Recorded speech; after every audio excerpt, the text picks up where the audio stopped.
ఆపరేషన్ను తక్షణమే నిలిపివేయాలని ఆదివాసీ హక్కుల పోరాట సమితి తుడుందెబ్బ రాష్ట్ర వర్కింగ్ ప్రెసిడెంట్ గణేష్ డిమాండ్ చేశారు. గురువారం రాష్ట్ర కమిటీ పిలుపు మేరకు జిల్లా కమిటీ ఆధ్వర్యంలో ఆదిలాబాద్ పట్టణంలోని కలెక్టర్ కార్యాలయం ముందు ధర్నాకు దిగారు. మధ్య భారతంలోని కర్రెగుట్టలో కగారు పేరుతో ఆదివాసీలపై మారణకాండ జరుగుతుందన్నారు.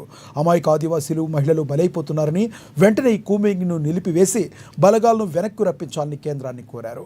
నక్సలైట్లతో శాంతియుత చర్చలు జరపాలని వారు డిమాండ్ చేశారు.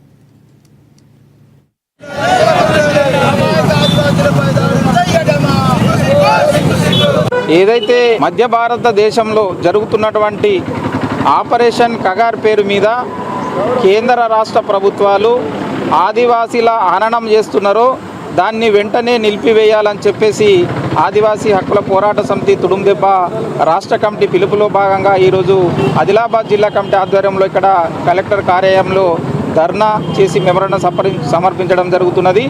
ప్రధానంగా ఇవాళ కేంద్ర ప్రభుత్వం ఆపరేషన్ కగార్ పేరు మీద మావోయిస్టుల ఏరివేత పేరు మీద వందలాది మంది ఆదివాసీలను అంతం చేస్తున్నారు. ఆదివాసీ మహిళలపైన అత్యాచారాలు మానభంగాలు జరుగుతున్నప్పటికీ కూడా ఇవాళ కేంద్ర రాష్ట్ర ప్రభుత్వాలు పూర్తిగా నిర్లక్ష్యంగా వ్యవహరిస్తూ ఇవాళ అక్కడ పారామిలిటరీ బలగాలను CRPF, BSF, DRG, cobra, special పోలీసులను దించి వల్ల వందలాది మంది ఆదివాసీలను చంపుతున్నారు. వందలాది మంది ఆదివాసులని వల్ల మాయం చేస్తున్నారు. ఆదివాసీ మహిళలకు రక్షణ లేకుండా పోయింది.